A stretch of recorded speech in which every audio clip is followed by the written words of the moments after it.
to me, this was a Saturday where we saw in the Big 12 a bit of a separation, got good data on contenders and pretenders. Who is who?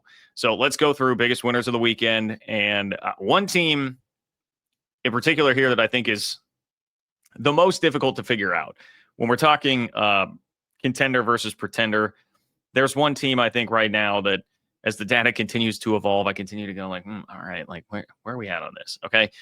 So Arizona State, it was just brought up by Gil, but Arizona State TCU is one of those like kind of separation games. I'm not saying TCU is a total pretender. They've got time to play their way back into it, but I think we saw right now, like Arizona State is the better team, and that's even in a game where they kind of stole it.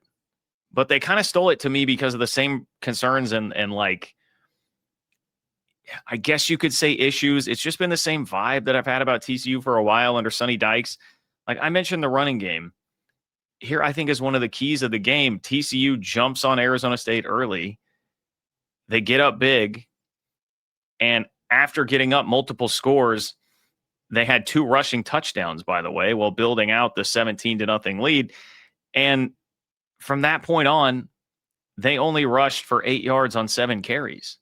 Like, why go away from the run game there? When you jump out to a lead like that, you need to just be running the football as much as you can to burn clock, nurse the lead. It helped take some pressure off of Josh Hoover, and they had a little bit of a spark there. I know TCU's a bit banged up at running back, but you got to go back. That to me, that's a little bit on like Sonny Dykes and Kendall Briles, man. Like, lean on that run game a little bit more. I know the numbers there suggested that the rushing attempts that they had weren't all that successful, but try and get somewhat creative, because what happened was eventually when the game's on the line, I mean, they have no threat of a running game. Arizona State's pass rush can just tee off.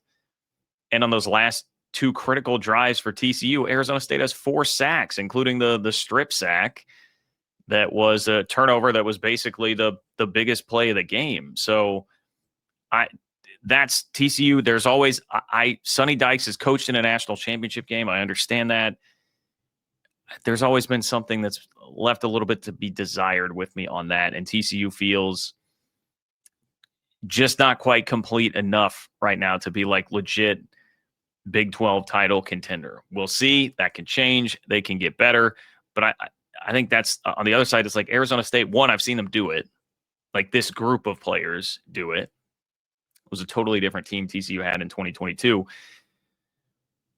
They exude like, and a lot of it is you take on the personality of your coach and your quarterback, and both of those guys, Sam Levitt and Kenny Dillingham, exhibit a ton of grit and toughness and leadership, and like guys who make plays in the clutch. And that's what they're showing.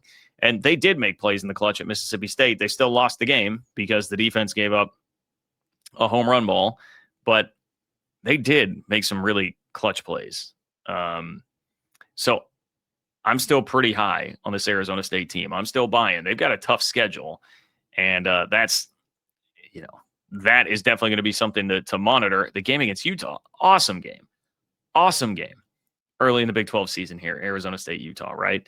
But that's one where I felt a little bit of separation, a little bit of a difference there, as much as it did feel like in the immediate aftermath of that game, wow, that kind of got stolen from TCU, in a way. TCU definitely let it slip away. Iowa State, Arizona. I mean, this one I think predictable, but a big time separation between a team that will be fighting for a bowl, and I think can be a bowl team, which is a great step in the right direction for Arizona, and a team that is legit college football playoff good in Iowa State. I don't know if that means that they're Texas Tech good and Big 12 champion good, but they're certainly worthy of college football playoff consideration.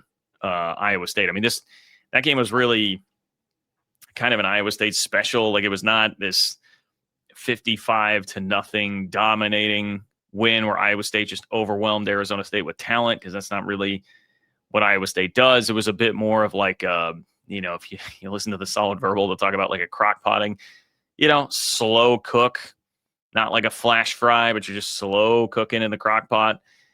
That's really what this was, man. That's what this was from Iowa State. They just slowly squeezed the life out of Arizona and did so in a fashion where it never felt like Arizona was very competitive at all. I think the biggest development in this game for Iowa State was getting Chase Sowell going a little bit. He had catches of 43, 32, and 52 yards, and he came into the game with 32 yards receiving. So he has 3 catches that were as much or more yardage than he had on the entire season coming into the game. That was big receiver that they got out of the transfer portal from East Carolina, somebody that they expected to be a huge part of the offense. So if Rocco Becht has another weapon here, and I know Sowell has been banged up this year, he's had an injury that he was fighting through coming out of fall camp. That's huge. That's huge for the Cyclones. But look, they were pretty dominant in all 3 phases. You go look at the box score, the yardage isn't that different. But like if you watch that game, I mean, again, it never felt like Arizona was seriously threatening at all. Picked off Fafita a couple of times. Special teams got a sweet, cheap 2-point conversion early in the game. They were using a backup kicker. That didn't matter. Still converted a field goal. And then, as I said, 288 yards passing for Iowa State. Chase Sowell got going. Carson Hansen was having a nice night on the ground. So Arizona just they weren't ready for that kind of a game. They're not ready for the bright lights like that. And that's okay. That's okay. That doesn't have to be taken as like a big slam.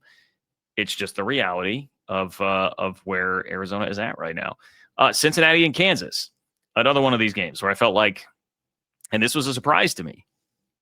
I would have gone into this saying, well, this will probably won't be one of those games where we learn, all right, like, Cincinnati is just going to be lucky to make a bowl game again this year, really fighting and scrapping for it. Meanwhile, Kansas is pretty good. No, it's kind of flipped on its head. Like Cincinnati had 3 touchdowns called back. Ridiculous call that took back a return touchdown that cost them points. They get a holding call at like the 1 yard line that takes a touchdown off the board, like the 1 inch line. I mean, they were like, inside the 1. Terrible holding call to pick up. That took points off the board. There were all sorts of things that Cincinnati had to fight through in terms of adversity from the officiating crew. The spot that Jalen Daniels got, right? And yet they still fight through and win. I mean, I think they were the better team. Now, Kansas, the offense was like a virtuoso performance from the offense, aside from 1 fumble from Jalen Daniels.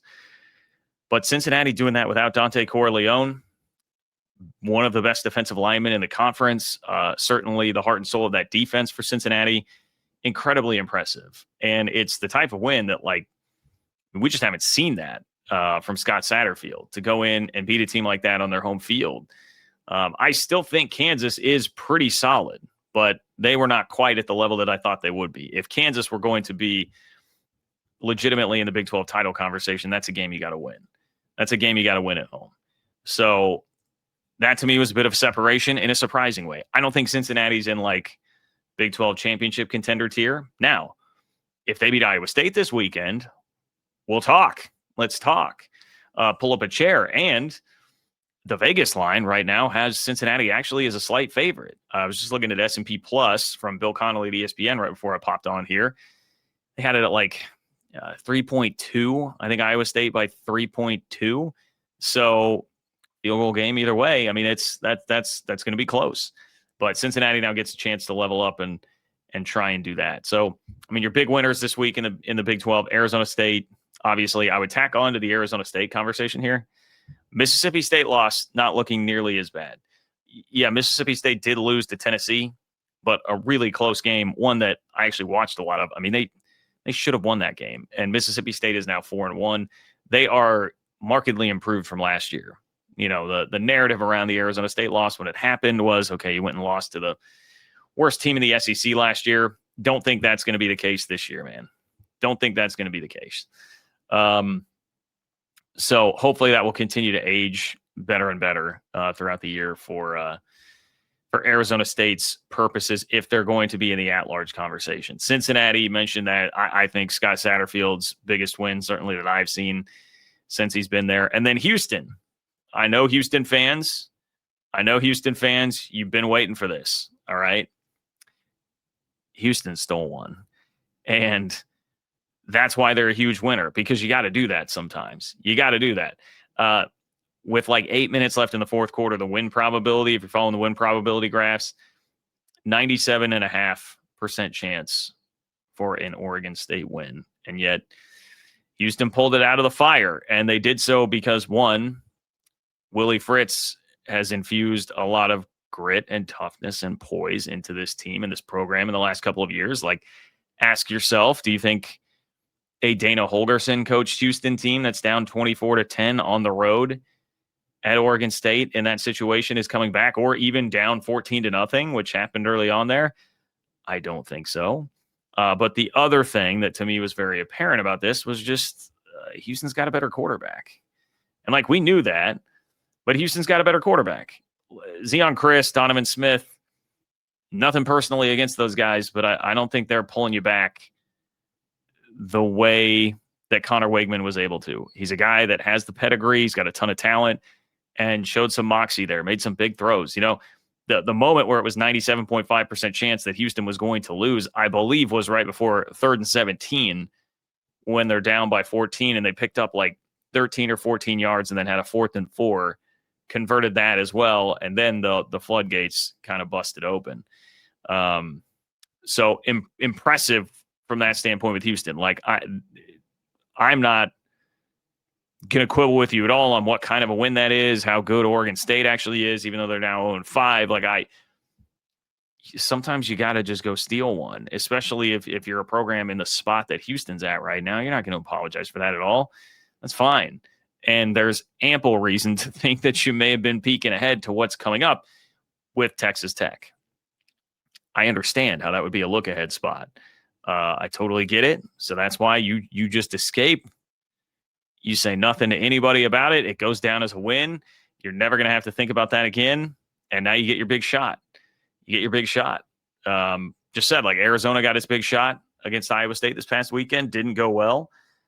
Cincinnati's going to get its big shot, ironically, against Iowa State as well. This weekend, Houston gets a big shot going up against Texas Tech, where you've got a chance to really prove that you can be in it. You want to be known as a contender? Go win that game. We'll start talking about it. Or, at the very least, be very, very competitive in that game. Maybe we can talk. The one that is a bit confusing to me is Utah. And maybe confusing is the wrong word, but I still think the data is so incomplete, because what we have on Utah is we know what Utah looks like when they play the best of the best in the Big 12, Texas Tech. And that was a 34-10 loss where Devin Dampier really can't do much offensively. They can't move the ball consistently. They can't push it downfield. We know what that looks like. And then we know what it looks like when they play very bad teams, because we've seen West Virginia, who may be the worst team in the Big 12 right now with their injury issues, UCLA, who might be the worst team in Power 4 football, Cal Poly, and Wyoming. We've seen that, and they have averaged winning those games, those four, by a score of 46-10. So we know they can handle that. We know they can thump bad teams. We know they can get thumped by a very good team. So what's the in-between? There's a lot of room for variance there in the in-between for Utah. I'm still inclined to give them benefit of the doubt that they're pretty good. And, you'll find out just how good. I guess I think that they are coming up in the power rankings segment here, which is not I guess I say that, and I looked down at where I had them in the power rankings, and I was like, maybe I should preface this with more about accomplishment to this point, accomplishment and resume to this point, combined with some expectation of what I think that they are. But I think Utah can climb a lot higher than where they're at in my power rankings currently. All right. I mean, it's crazy how much different Devin Dampier looks against everybody else in Texas Tech, because he did have one bad pick against West Virginia. But other than that, he made some nice throws. He was able to get it down the field, opened up the offense completely. The game was over by halftime. Looked like basically everything else we had seen from Utah this year. Had you just thrown that game in without seeing the game in between against Texas Tech, you would have just said, yeah, that's what I would expect from Utah. It looks like the exact same team I saw play the first couple of games of the season. So Utah's a tricky one.